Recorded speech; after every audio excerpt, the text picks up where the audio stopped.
I want to say thank you to all of my Patreon supporters who help support the channel. Also, I want to say thank you to my Twitch subscribers.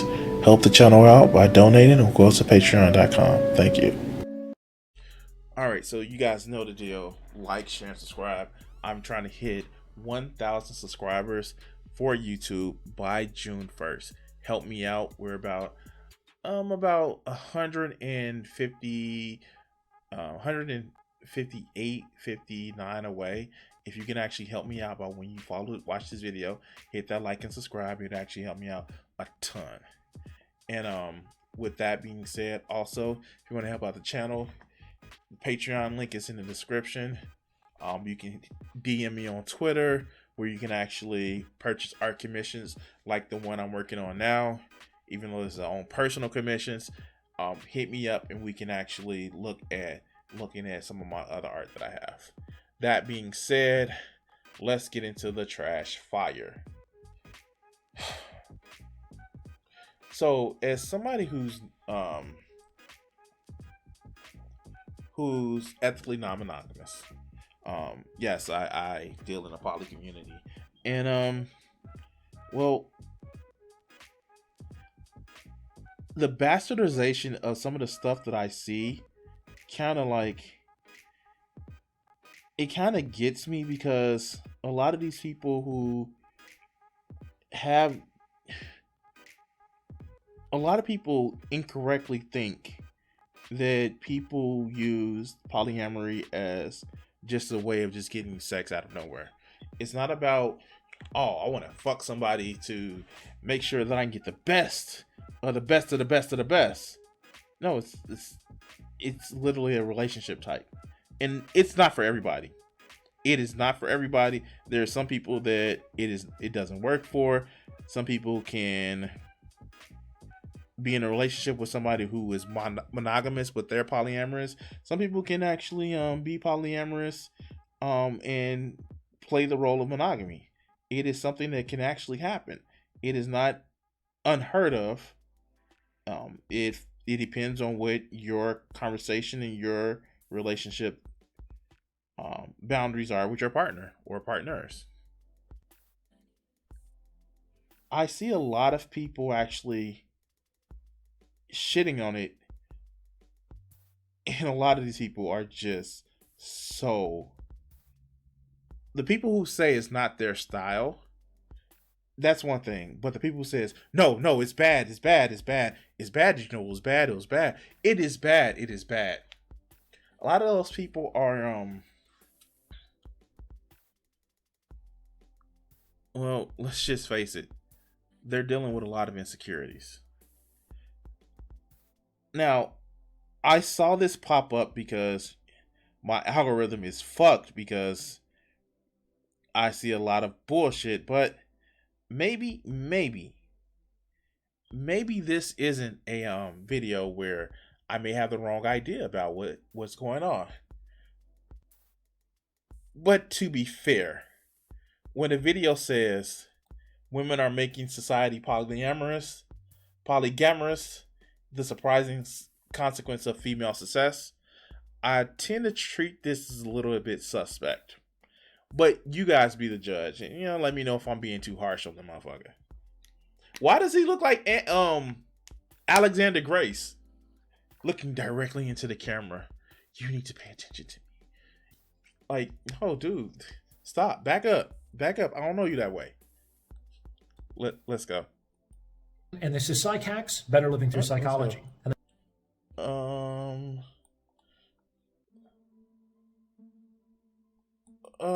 Let's go. I'm Dr. Orion Tries, and this is Psych Hacks, Better Living Through Psychology. And the topic of today's short talk is Women Are Making Society Polygamous. Now, this is obviously a very provocative title, but that doesn't... Okay, so he recognizes that this is a provocative title. And again, maybe I'm incorrect in my suspicion of it being reactionary. Let's see. Necessarily mean that it isn't true, and I hope to back it up with some evidence and arguments in this episode. I will say at the outset that I don't think this movement is intentional. That is, I don't think that women are consciously attempting to accomplish this purpose. This is an epiphenomenon that emerges out of the data en masse. I'm sorry. He says he's a doctor, right? It without conscious.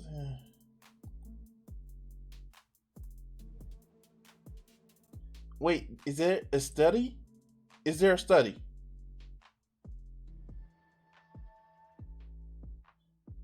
Licensed psychologist in the state of California. We're gonna have to look into that. Let's go. Kind of like how a wave emerges out of the movements of individual particles, none of which are particularly wave-like. None of the molecules has any awareness that it is contributing to the wave, but the wave arises out of the molecules nonetheless. This is the mystery. So here, I understand about particle physics a little bit. Why are you bringing up particle physics and the two-slit dilemma? Like, God, I'm like, why are you bringing this up? Just talk to us about your principle.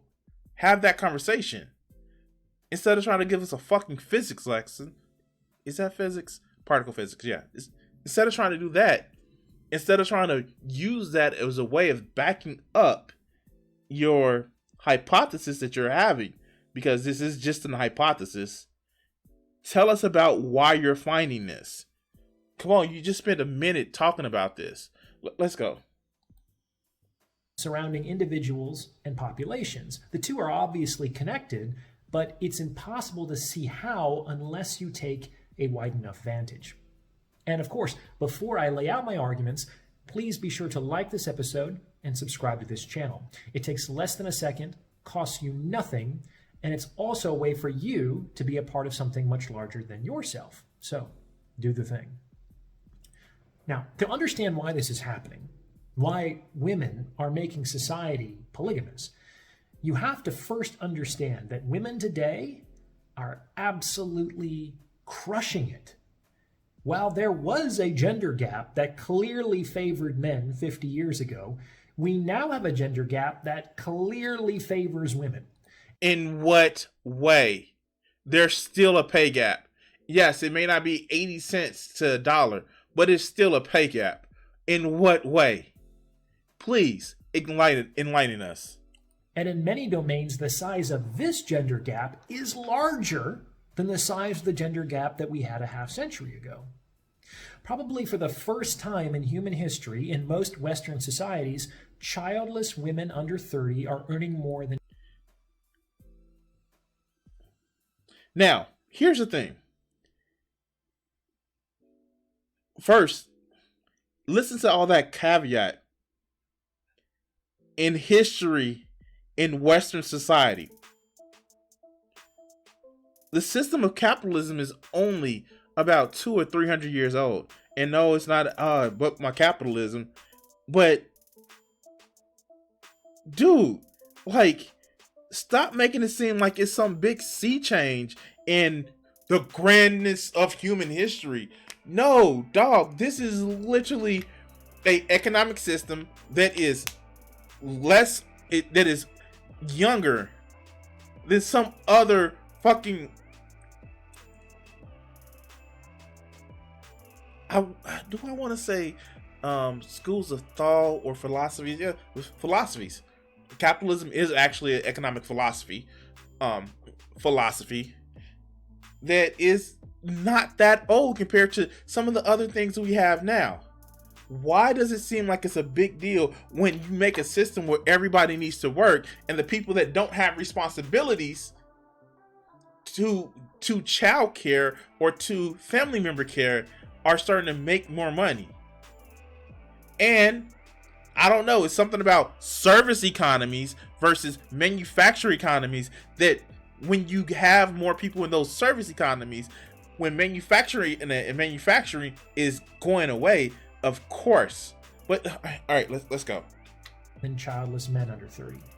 Women are graduating from high school, from college, from postgraduate institutions at a significantly higher rate than men. In fact, at a nearly 2-to-1 ratio.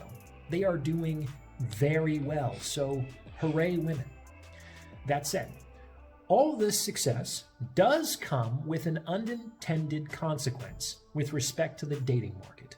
And before the women complain, well, who cares about dating? Let me just say that you should care about dating, because unless you want to go back to your father choosing your husband for you, this is pretty much the only pathway to long-term relationships. Bitches, you should care about dating, or we gonna take that choice away from you. Wait, what? Did you just hear this shit? Wait, what? We have the American Jordan Peterson here. He just literally just made a fucking threat that yeah, unless you want your daddy to start motherfucking picking your choices, well, you know, you better learn your place. The fuck? Wow.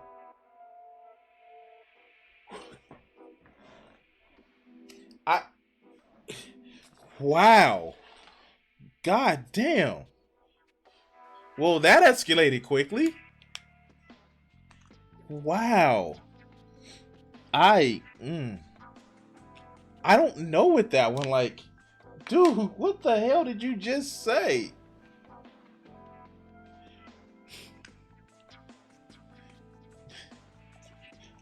Wow. Unless you want your father to go back choosing your dating partner.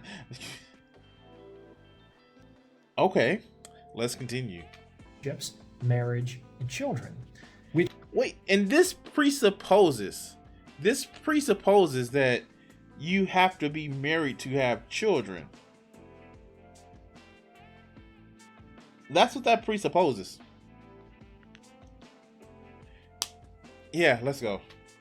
Which are things I often hear women caring about. So problems with dating will have important downstream consequences. So what is the unintended consequence?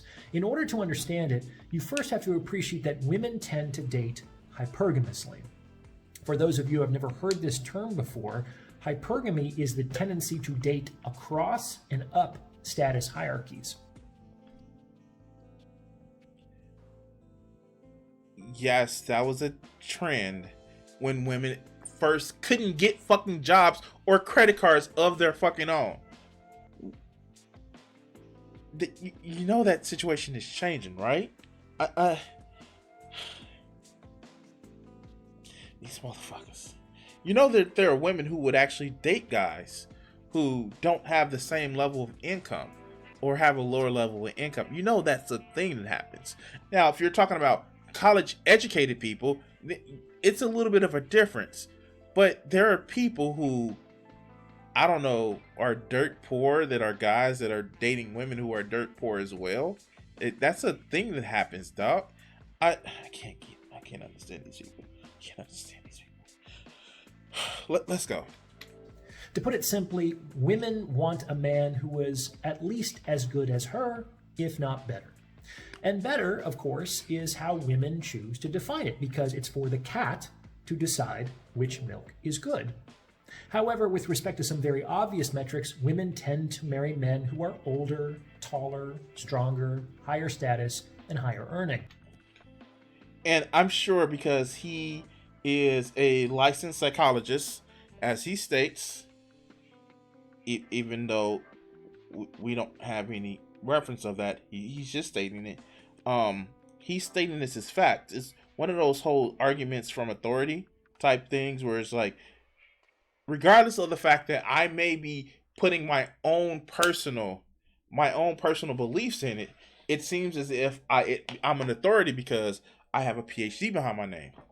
And no, that's dog, that until, and it could very well be that was a trend that was happening, and I'm not discounting that, but to overall and say that, and you know what, and maybe I'm kind of jumping the gun, because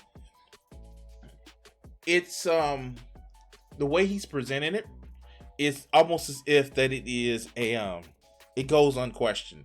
and it's never happened any other way. And you know, I, okay, let's go. Let's go. And here's the rub.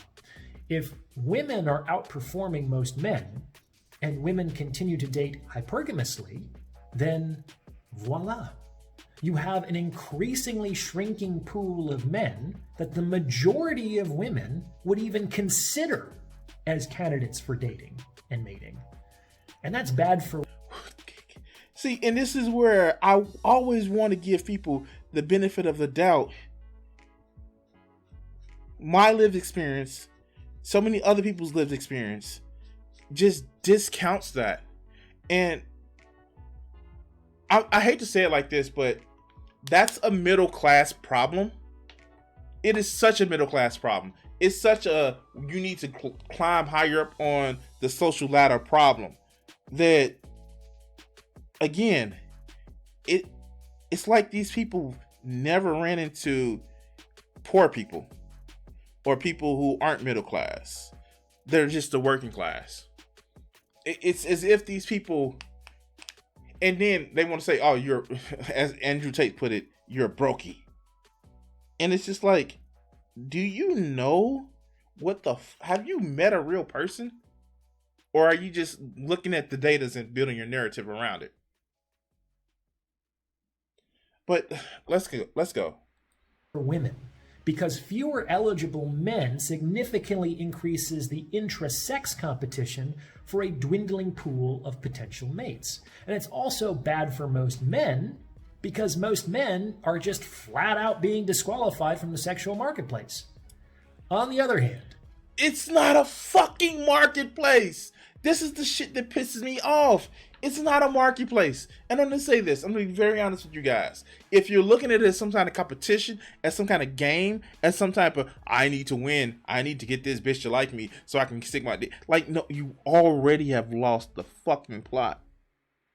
If that's what you're looking at it as, that, hey, I need to make it where this person, I'm tricking this person into getting in a relationship with me. And let's be honest, a lot of these guys, the only reason why they want a relationship is because they don't want to be lonely, but they don't want to keep trying. And you excuse me, you're already losing the fucking plot, my guy.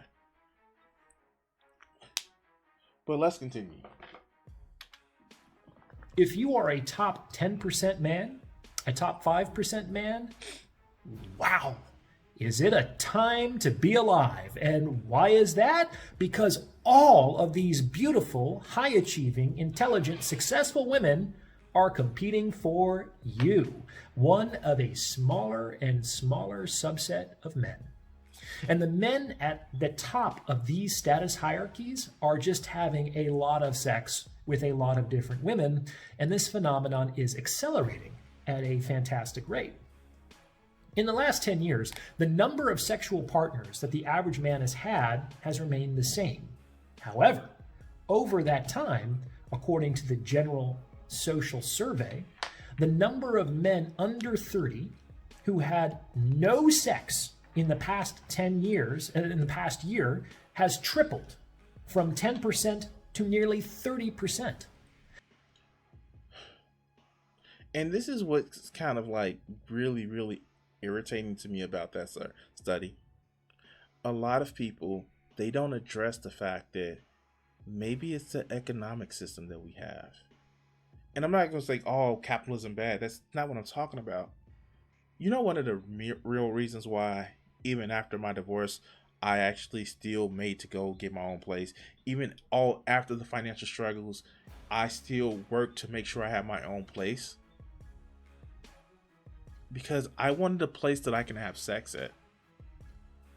Like, and I know it seems simple and like, oh, you just want to get your dick wet. Part of my well-being, part of my Maslow's hierarchy of needs is fucking sex. I will admit that. And I was truthfully offered for me to actually, if I was struggling, I needed some place to live and move, I can move in with my parent. And no, I like having my company. I also like being able to tell my company to go home when I fucking feel like it. Most people can't afford to live alone. A lot of people can't afford to be able to support themselves living alone. And that's not just a man problem. And of course, a lot of guys are running into that issue, but that's also happening with women as well.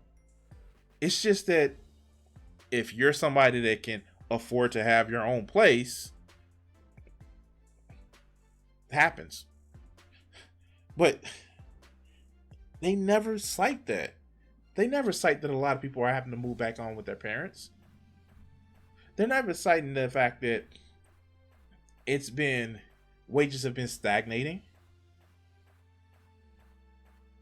They just have it as all these women are being choosy and they're letting all the top G's run through them and shit like that.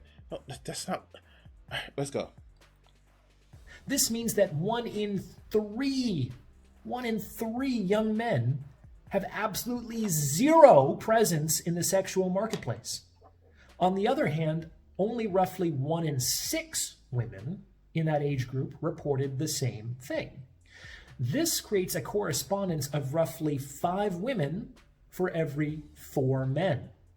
And that assumes an even distribution across the remaining participants, which is absolutely not the case. The top performing men are not only having more sex with more women, they are having a lot more sex with a lot more women. So what does this mean? Well, if you put 2 and 2 together, it means that society is becoming increasingly polygamous. I just don't get it. Okay. I have relationships with women all the time. There are times where, I struggle like 4 or 5 months where I don't, but it's easy to get in relationships even and yeah, of course, I'm 40 and unlike most people, I actually tend to have a cutoff limit of I tend to try not to date more than 6 years my younger. This is my thing.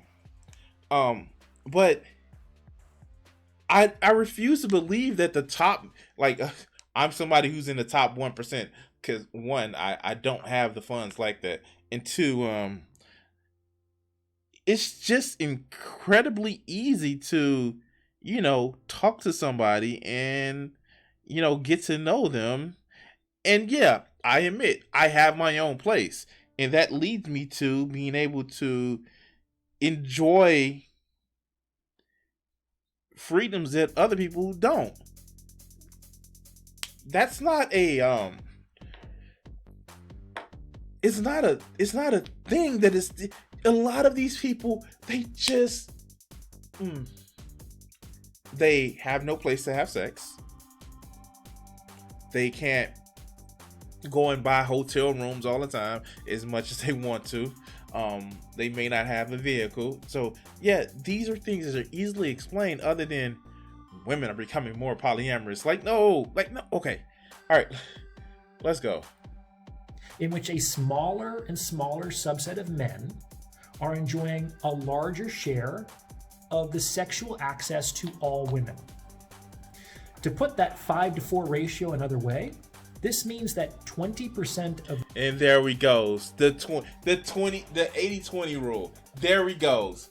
Oh my God, can you please cite something other than this is what we have? Dude, and see, this is what I try to give motherfuckers.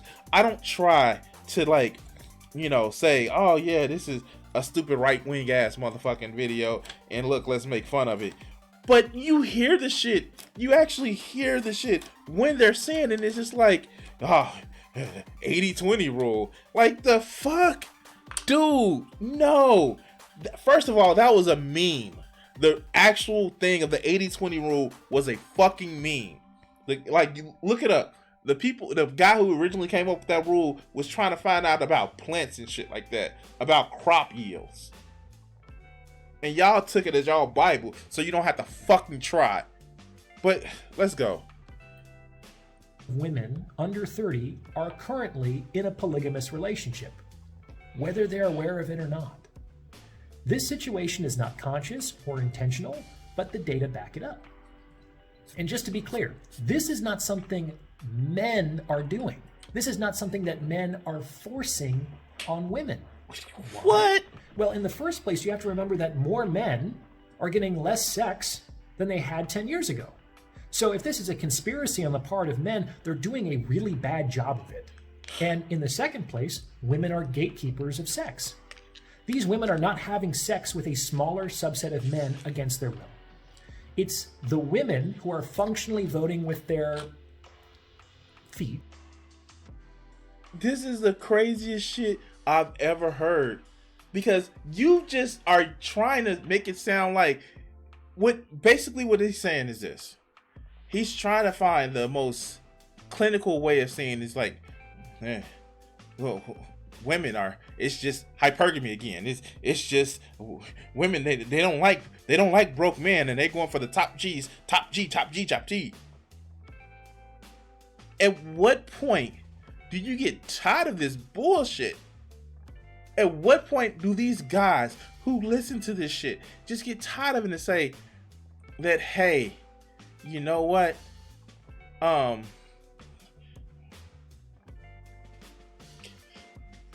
am the key master. I am the gatekeeper. Oh shit. At what point do these guys who listen to this, who actually hear this shit, actually have to say, like, look, maybe if I talk to a woman and talk to her as if she's a person, maybe if I do that, maybe I can get the attention from the women that I actually want. I know, weird, strange, right? Very weird and strange. You know, one of the things that I actually don't get about these people is just how they try to make it scientific to all of these guys that you ain't gonna have shit, you ain't gonna be shit, you ain't gonna never have somebody that's gonna love you, and if she does love you, she's probably sleeping with 3 or 4 different guys and all that other good shit. When are they gonna really understand that these red pill guys, this red pill philosophy is literally set to make you feel bad and keep you in a bad place? You know what I say when I talk about red pill guys? Be the person to other people that you want to be around. Be that person. You know what I say? Talk to people as if you are talking to a person and not just a life support system for a vagina. And you know what? Maybe, but these motherfuckers, they are literally feeding into a narrative of, you know, bitches be hoes. Like, remember we did the whole Master of the Blue Pill disaster bullshit where he's like, even my mother and grandmother was a hoe. Like, dog, that's why you can't keep a woman.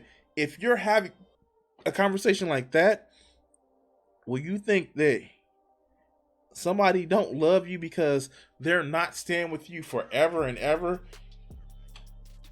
That's your problem. Well, there's your problem, dog. And I fucked up the head. Sorry. But anyway, let's let him finish this shit out. That it's either these men or no men at all for me, thanks. And what's the likelihood that any one of these top men who now have historically unprecedented sexual access to women, what's the likelihood that one of these top men is going to exclusively commit to any one of these women? So here's the thing. And this is what I mean about people using polygamy or polyamory as a way of excusing their terrible ass behavior. Just because somebody is a top person, a top G, does not mean they are automatically trying to get as much sex as they can. See, this is when you have that mentality, that lets me know that you've never had a real relationship. That lets me know that you personally have never had a real relationship if you think that just because you can have sex all the time mean that you want to have sex all the time. And this is somebody who was married at 21 and all that other good shit. And um, I literally had a relationship. I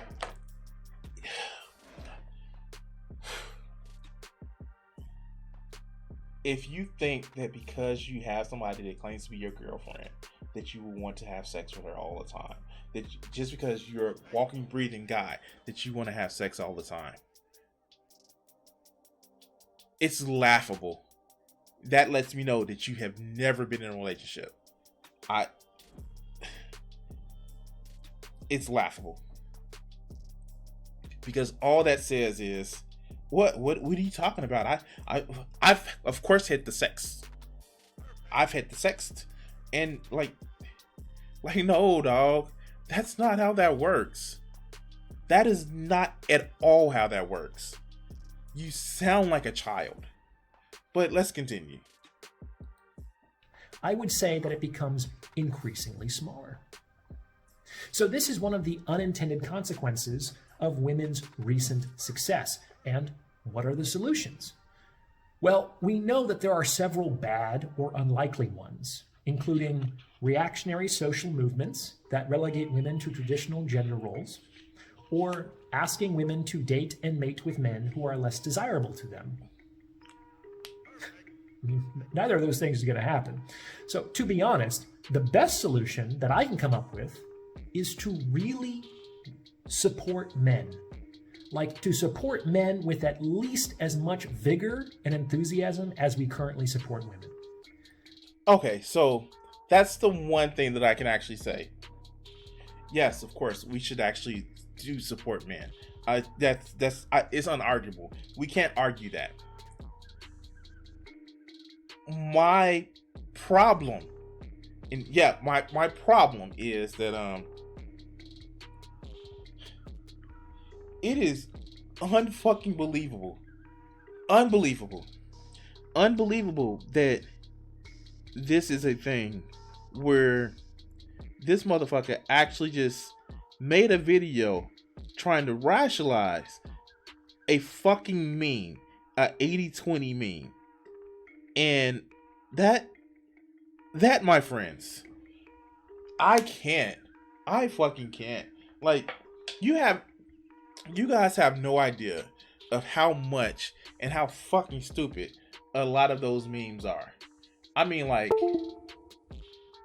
did I lose? Wait, there we go. You guys have no idea of how fucking stupid that meme is. Like, it is just like so fucking stupid. Of just, why did my TV cut off? I pressed the wrong button. My yeah, there we go. I hope I'm still recording. There we go. I hope I'm still recording.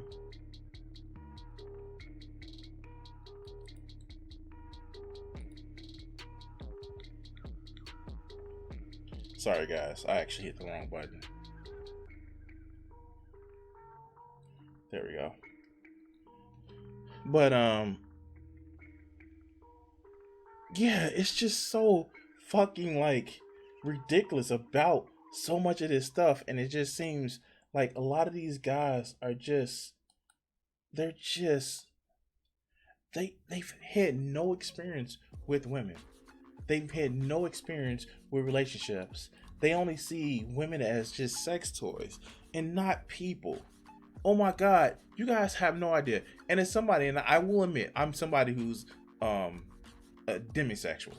I'm a hedonist, but I need some sort of kind of like conversation, some sort of kind of connection, some sort of like just way of actually talking with people and just making sure that I can I don't know, just have some sort of connection to a woman that I'm with. That is something that I need in my life, you know? It's not something that, I don't know. It's just really weird with a lot of these people. And as Bill said, yeah, sex all the time, that does sound like, that sounds exhausting as fuck. But I guess I fear that I was right about this one, and yeah, just spent 8 minutes talking about just an 80-20 wheel. Oh my god! Like, okay, I'm just gonna put this on the screen, and I want you guys to actually see this.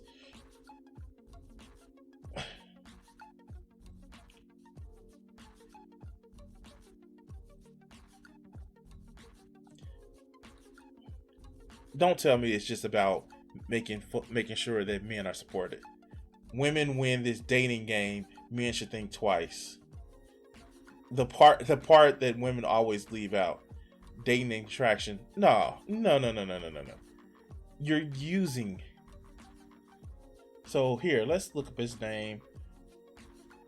Orion Tries. Let's look and see if he practices. And yeah, I'm gonna leave this section in.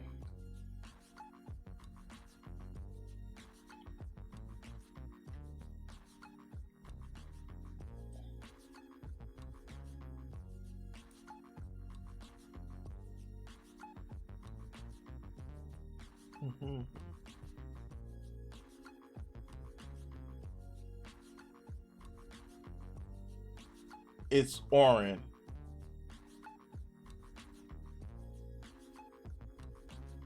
Okay.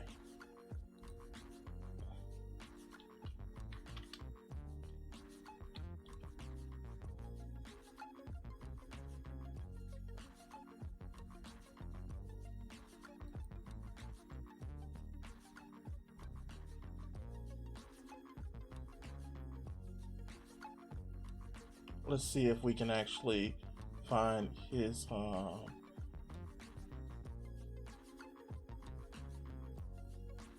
okay. Psychology Today. Orm produces Psych Hacks, a short form podcast on a variety of psychological topics inspired by his clinical practices. YouTube and Spotify. If you'd like to get an idea of his approach to therapy, is a good start. Orm specializes in men's mental health. To that end, he helps men of all ages become the best version of themselves. Orion, should it be Orion or Orion? His name. He's not cool enough to be Orion. Approach to psychology is direct, active, challenge. Yeah. Psychotherapy should not be an end in itself. Using an effective time limited framework. You're psychologist. Yes, psychotherapy should be an end. That's what you should be focusing on. Orion encourages clients to live with greater courage and facilitates growth towards individual goals. The process is compassionate, practical, and straightforward.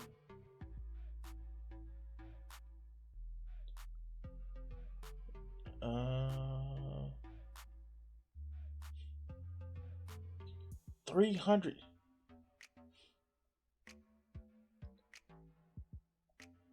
Is this an ad? This is the yellow pages of psychologists. That's what this is. Practicing 6 years. Oh, this is cute. This is fucking cute. Oh god. If you're in California, yeah. No, this is so fucking stupid. It doesn't even look as if I was young. Stop. That just seems so motherfucking okay. Yeah, sure. Anyway, like, share, and subscribe, and all the other good shit, guys. Let me know what you think later, and we're gonna actually cut this video segment here.